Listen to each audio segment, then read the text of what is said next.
What do you say there, tubers? As promised, I'm going to give you the first position of the E Phrygian dominant scale, so you could create these licks, even better ones. You know, I'm just scratching the surface here with these E Phrygian dominant licks. Lately, I hear all this talk. A lot of people talking about like scales suck. This sucks. Do this, do that. Don't use this. Don't use 3 notes per string. Use 2 notes per string. I don't know, man. Just, you know what? Use everything. Don't listen to any one person. You know, a lot of this has 3 notes per string on here. If scales sucked, let's put it this way: there wouldn't be a E Phrygian dominant if there were no scales. Okay. All right. So, theory aside for now, just because I want to make this quick, I want to just give you the licks for the key of E Phrygian dominant, okay? So you can start creating, all right? There's plenty of time to talk about all this stuff. I can do this one quick, okay?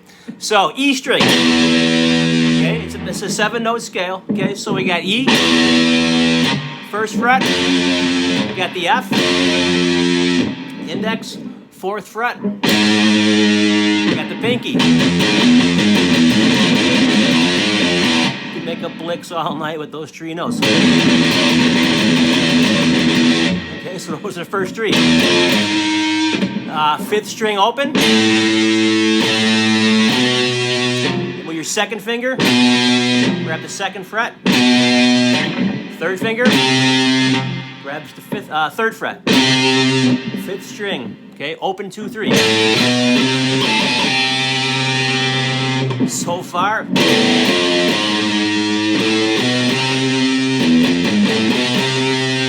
2, 3, 4, 5, 6.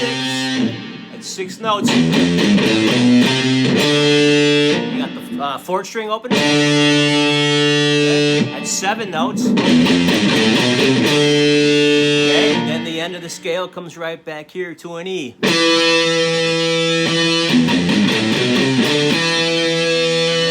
And you start the scale again. Okay, so we'll call it out from there, okay? So far. Okay, now on that 4th string, you're also going to get open 2, 3. So even if that's all you knew, just 1 octave of it, okay? And 1 octave of it is pretty cool because you really get a good idea of what all the notes are, what they sound like. So you can really create some cool stuff just knowing that those are all the notes, okay? Now we're just going to go for another octave, okay?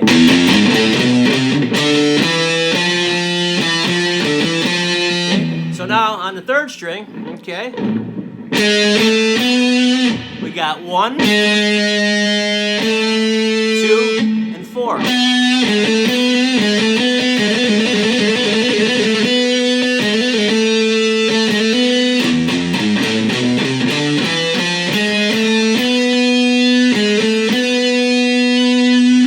Okay, 2nd string.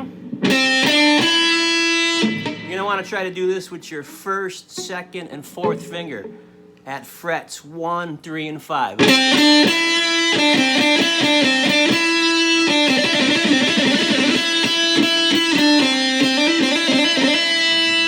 And we just ended on another E, okay? That 5th fret of the 2nd string. Okay. There's another octave of E Phrygian dominant from this E now.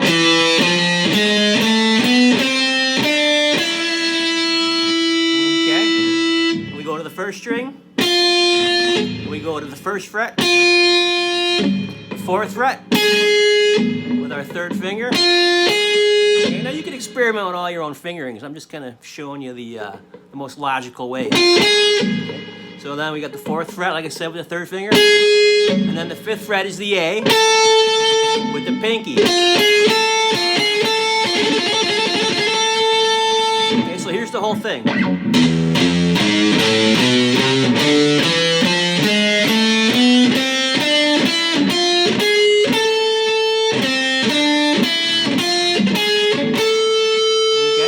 Also have the open E and the open B string. In fact, the only string that you can't really use open will be the third string, the G. That'll destroy the sound of the E Phrygian dominant, the G.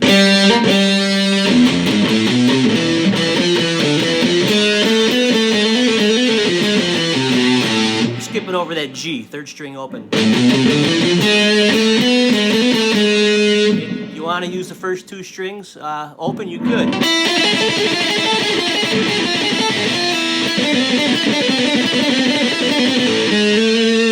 Okay, remember, I'm just showing you the fingering and the notes. Okay, you got to twist them around and you got to do all kinds of your own cool stuff with it. Okay, I'm just kind of staying kind of basic.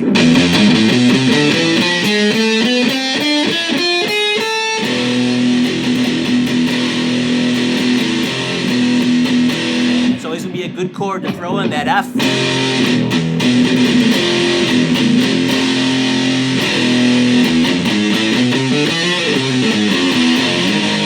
That fourth fret, why not? It's a power chord. Power chord's got one note that's not in the scale, but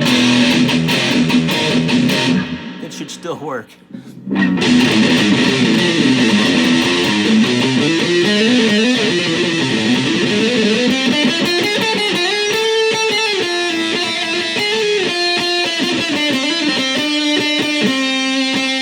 Okay. E Phrygian dominant, okay? We'll talk about where it's derived from next time, okay? So, for Riffs Unlimited, mess around with this E Phrygian dominant one more time. We'll call them out. Open 1, 4, open 2, 3, open 2, 3, 1, 2, 4, 1, 3, 5, 1, 4, 5. Okay?